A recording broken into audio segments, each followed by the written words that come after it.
Olá, sejam todos bem-vindos ao nosso oitavo episódio do Assimilando e Integrando. Hoje nós vamos conversar um pouquinho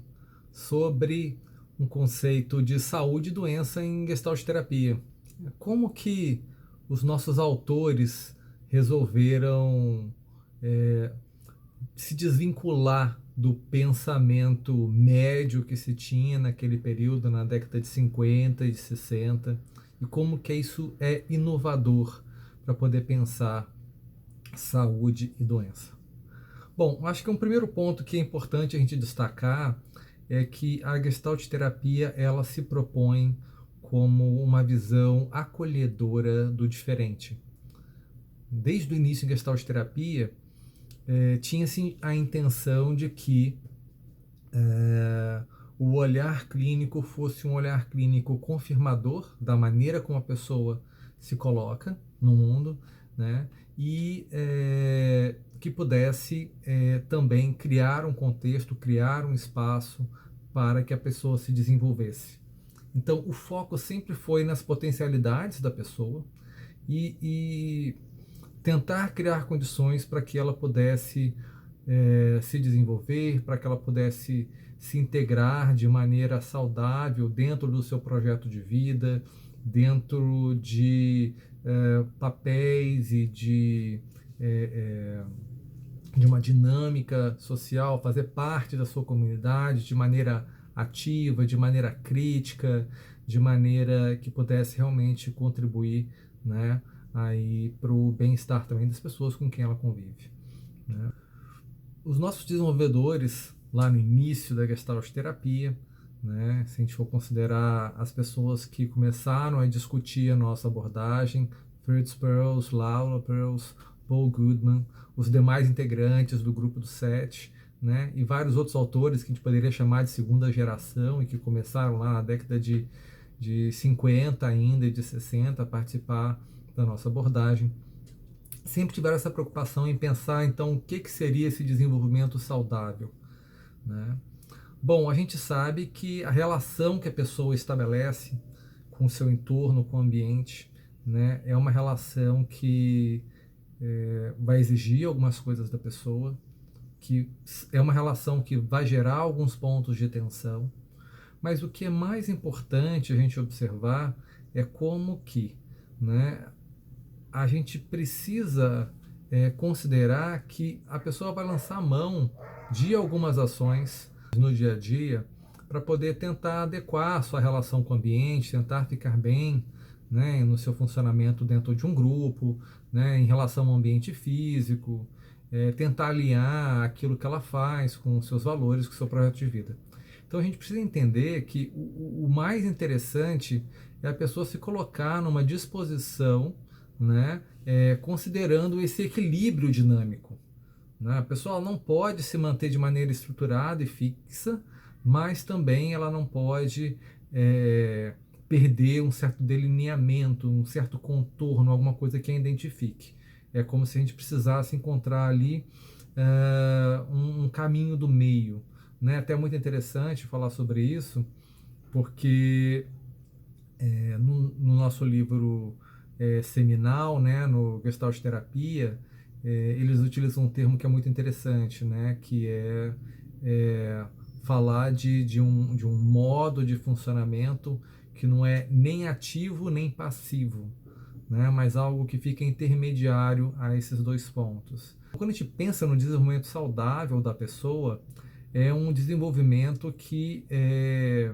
vai estar lidando com circunstâncias do cotidiano, circunstâncias da vida, né, do dia a dia, conforme elas vão se apresentando.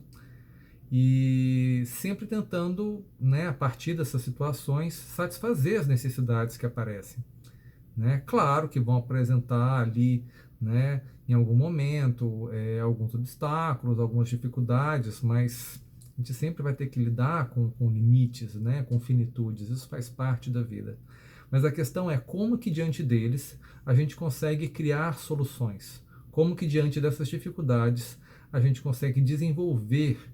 né, saídas possíveis, maneiras da gente se colocar de uma forma mais adequada, com ações que são viáveis, que são sustentáveis, né, ao invés de deixar aquela situação em aberto, né, porque essas situações em aberto, elas vão buscar um fechamento, elas vão pedir um fechamento, e se as situações ficam pendentes, isso pode ir se acumulando ao longo do tempo e atrapalhar a nossa maneira de estabelecer contato, de poder tocar nossa vida, de realizar as nossas atividades. Então, a gente pode entender que, né, saúde está vinculado com uma disposição, com uma abertura, com uma fluidez,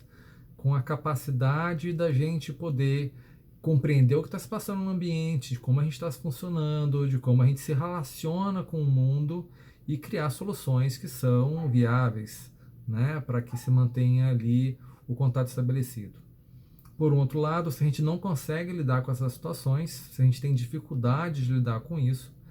se a gente não consegue fazer ajustamentos que são minimamente satisfatórios, sejam eles ajustamentos com um teor mais conservador, né, de maior manutenção, ou ajustamentos que são desenvolvedores de inovações, que são criadores, que vão tocar o ambiente, modificar o ambiente, estabelecer novas formas de contato, né, independente se um tipo de ajustamento ou outro. Se a gente não consegue realizar esses novos arranjos, se existe uma certa indisponibilidade criativa, né, para lidar com o ambiente, a gente pode entender que vão começar a acontecer, né, alguns déficits, algumas interrupções do contato, e esse funcionamento ele pode ser considerado como um funcionamento não saudável, ou seja, essa fixação da pessoa, sua cristalização na maneira de lidar com o mundo, de funcionar, denota claramente uma perda e um adoecimento. Então, para finalizar, eu gostaria de trazer para vocês uma conceituação, né, sobre saúde e doença do Fritz Perls, que está no livro Abordagem Gestáltica e Testemunho Ocular da Terapia, que eu acho que resume bastante os pontos principais de como a gente entende isso na abordagem gestáltica. Né? O Fritz fala assim: a neurose é uma doença que surge quando o indivíduo, de alguma forma, interrompe os processos contínuos da vida e se sobrecarrega com tantas situações incompletas que não pode prosseguir satisfatoriamente com o processo de viver. Né? Então, a ideia principal aqui realmente é essa, né, incapacidade de lidar com o cotidiano, né, seja ele qual for. Né? Então, como que a pessoa ela não consegue criar soluções que são inovadoras, que são criativas, que permitam minimamente uma conservação e um delineamento de quem ela é, mas que também tragam soluções novas para poder lidar com aquilo que se apresenta. Bom, agradeço vocês estarem aqui conosco nesse 8º episódio e espero encontrar com vocês numa próxima oportunidade. Vai ser um prazer estar recebendo de vocês dúvidas, sugestões, perguntas. Fiquem à vontade de falar com a gente. Mande um e-mail, você pode deixar algum comentário aqui no vídeo, mandar alguma mensagem através do Instagram, do Instituto SAT ou até mesmo aqui pelo YouTube. Tudo bem? Fica aqui meu abraço e a gente se vê por aí. Até mais.